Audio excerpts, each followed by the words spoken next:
masyarakat PHK kita tahu hari ini luar biasa masif, sudah masing-masing juga beda. Kemenaker datanya beda, Kadin datanya beda, Apindo berbeda-beda, betul-betul ya ada gebrakan, tanpa itu sulit. Dan kalau masih minta syarat ini dan itu sebagaimana biasanya, saya yakin nggak jalan-jalan. Ini kan sekarang ini sepertinya, ini mohon maaf, sepertinya semua orang bicara UMKM hari ini. Semua kementerian, semua seolah-olah semua bibir bicara UMKM. Tetapi pada prakteknya sampai 2 minggu yang lalu belum terjadi yang sebagaimana kita harapkan. Ini beda. Kalau UMKM ketika 98 itu bisa menangkal krisis, karena 98 tidak ada faktor kesehatan. Waktu itu krisis ekonomi. Ini ada di samping kesehatan, sekarang ada krisis. Dua-duanya berjalan. Ini yang memang membutuhkan perjuangan berat kita semua. Dan tentu memang dibutuhkan langkah-langkah yang tidak biasa-biasa saja, itu betul. Selalu ada langkah-langkah yang luar biasa. Sekarang adalah yang penting, dari sekian juta UMKM itu, ada pemetaan yang jelas dari Kementerian UMKM. Dan selalu kita minta, dan sampai sekarang data itu belum punya.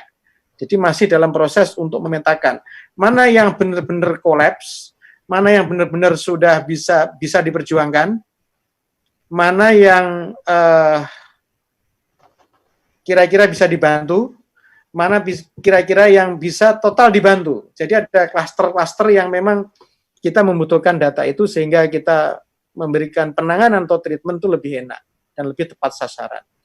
Dan sampai hari ini memang kelihatannya kementerian juga belum memberikan data yang lebih komprehensif dari sekian juta UMKM yang kita minta soal klaster itu. Nah, ketika klaster itu terbentuk, saya kira juga akan lebih mudah, termasuk juga BUMN-BUMN.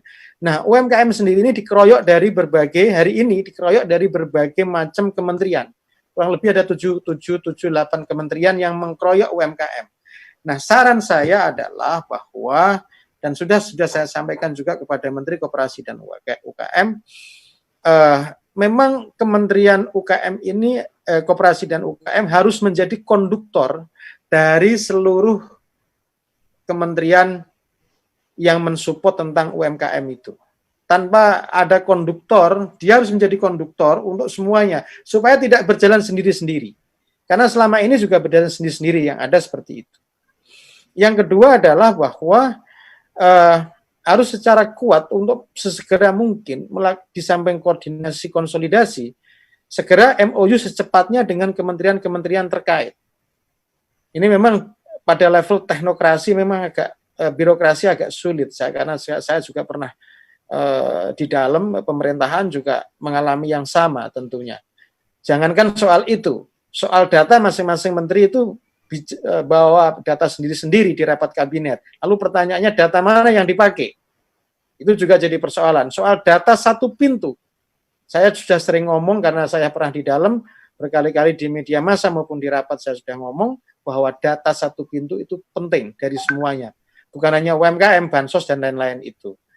Big data itu penting. Nah, oleh karena itu, ini memudahkan kita semua. Nah, sekarang kan tidak. Datanya di mana yang benar ini?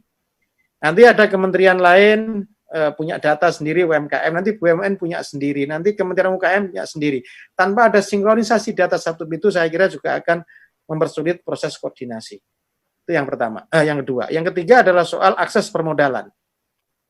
Berkali-kali kita ngomong juga bahwa ini harus diberi percepatan akses permodalan.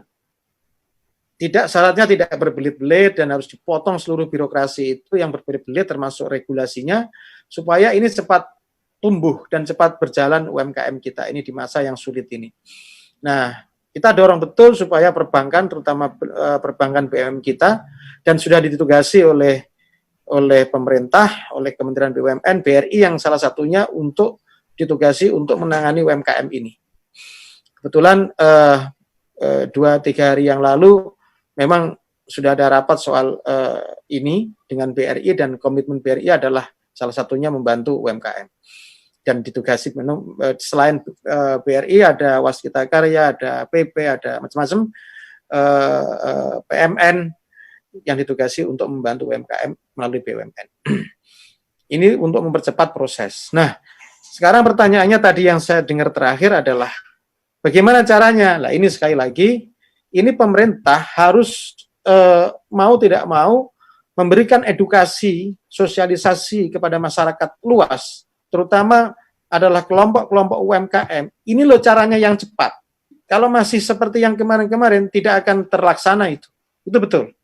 Jadi harus jemput bola sekarang pemerintahnya. Sama-sama jemput bola lah.